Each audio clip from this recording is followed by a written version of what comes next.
Hi students, welcome to class Aura. A sector of central angle. ഒരു സെന്ററിന്റെ central ആംഗിളും റേഡിയസും തന്നു കഴിഞ്ഞാൽ ആ കോണിന്റെ വോളിയം കണ്ടുപിടിക്കണം. കോണിന്റെ റേഡിയസ് ഇതൊക്കെയാണ് നമ്മുടെ ക്വസ്റ്റ്യൻ എന്ന് പറയുന്നത്. A sectoral sheet of central angle 120 degree. അപ്പോൾ എക്സ് എന്ന് പറയുന്നത് that is equal to 120 degree നമുക്ക് തന്നിട്ടുണ്ട്. ആൻഡ് ആ is cut from a circular sheet of radius 12 centimetre. അപ്പോൾ സെക്ടറിന്റെ റേഡിയസ് ക്യാപിറ്റൽ ആർ എന്ന് പറഞ്ഞാൽ 12 സെന്റിമീറ്റർ തന്നിട്ടുണ്ട്. Is rolled in such a way get a cone. അപ്പം നമ്മൾ റോള് ചെയ്ത് കഴിയുമ്പോൾ നമുക്കൊരു കോണാണ് ലഭിക്കുന്നത്. What is the slant height of a cone? അതിൻ്റെ സ്ലാൻ ഹൈറ്റ് കണ്ടുപിടിക്കണം. ഒരു question. What is the radius of a cone? കോണിൻ്റെ റേഡിയസ് കണ്ടുപിടിക്കണം. Find the curved surface area. Curved surface area കണ്ടുപിടിക്കണം. Find the volume of a cone. ഇതാണ് നമ്മുടെ question. അപ്പോൾ നമുക്ക് എന്തൊക്കെ തന്നിട്ടുണ്ട്? എക്സ് സെൻട്രൽ ആംഗിൾ എക്സ് തന്നിട്ടുണ്ട് 120 ഡിഗ്രി, ആറ് തന്നിട്ടുണ്ട്, 12 സെന്റിമീറ്റർ തന്നിട്ടുണ്ട്, സെക്ടറിന്റെ റേഡിയസ്. അപ്പോൾ ഒന്നാമത്തെ ക്വസ്റ്റ്യൻ എന്ന് പറഞ്ഞാൽ നമുക്ക് തന്നെ സ്ലാൻ ഹൈറ്റ് അല്ലേ? നമ്മൾ പഠിച്ചിട്ടുണ്ട് സെക്ടറിന്റെ radius are equal to slant height ആണ്. അപ്പോൾ അതെന്ത് വരും? 12 സെന്റിമീറ്റർ തന്നെ വരും. കാരണം radius of a sector equal to slant height of a cone എന്ന് നമ്മൾ പഠിച്ചിട്ടുണ്ട്.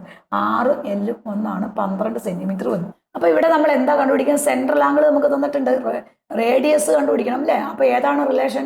R divided by capital r equal to x divided by 360 ആണ് നമ്മുടെ സെൻട്രൽ ആംഗിളും റേഡിയസും സെക്ടറിൻ്റെ റേഡിയസും തമ്മിലുള്ള റിലേഷൻ എന്ന് പറയുന്നത്.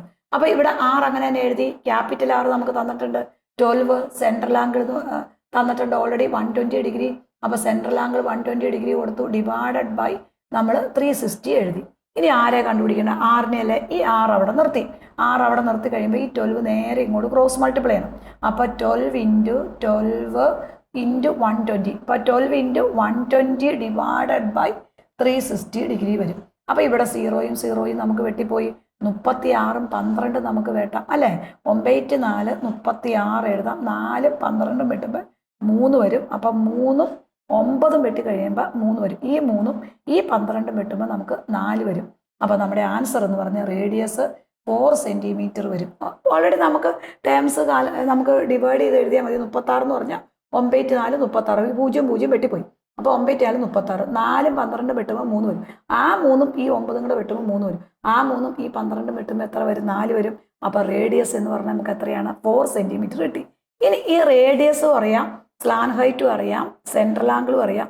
ഇതെല്ലാം വെച്ച് നമുക്ക് എന്താണ്? What is the curved surface area കണ്ടുപിടിക്കാം, വോളിയം ഓഫ് എ കോൺ കണ്ടുപിടിക്കണം.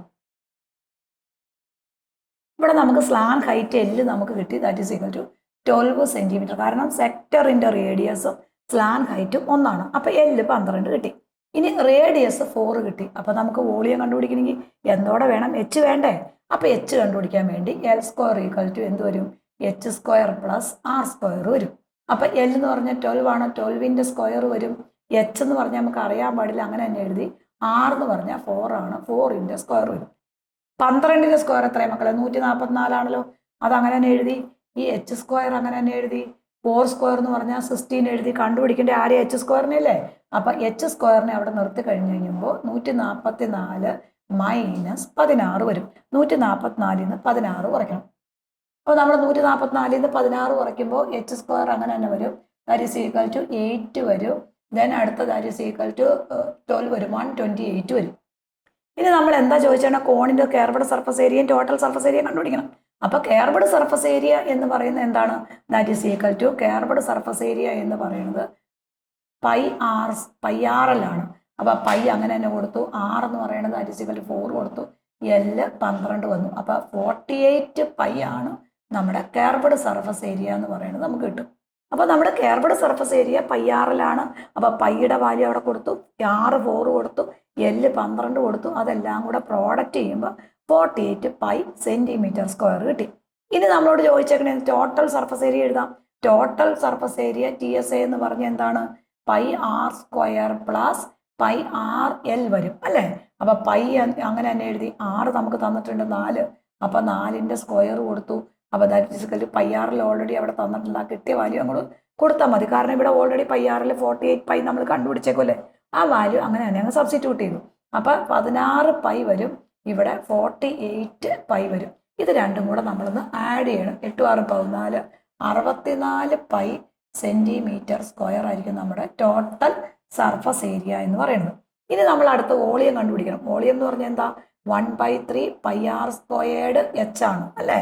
അപ്പോൾ 1/3 അങ്ങനെ തന്നെ വരും, പൈ അങ്ങനെ തന്നെ വരും, ആർ എന്ന് പറഞ്ഞാൽ എത്രയാ? 4 ആണ്, 4 സ്ക്വയർ വരും. അപ്പോൾ ഇവിടെ h എന്ന് പറയുന്നത് √128 വരും. അപ്പോൾ √128 വരും. സിംപ്ലിഫൈ ചെയ്യണമെന്ന് നിർബന്ധമൊന്നുമില്ല, ഇതൊക്കെ നമ്മൾ അങ്ങ് എഴുതിയാൽ മാത്രം മതി. അപ്പോൾ പൈ വരും, 16 വരും, 4ൻ്റെ സ്ക്വയർ 16, ഇവിടെ 128 വരും, /3 വരും. അപ്പോൾ സെൻറ്റിമീറ്റർ ക്യൂബ് വരും. അപ്പോൾ വോളിയം ഓഫ് എ കോൺ എന്ന് പറഞ്ഞാൽ എത്ര കിട്ടും? പൈ × 16 π / 3 × 128 കിട്ടും. ക്ലിയർ ആയല്ലോ?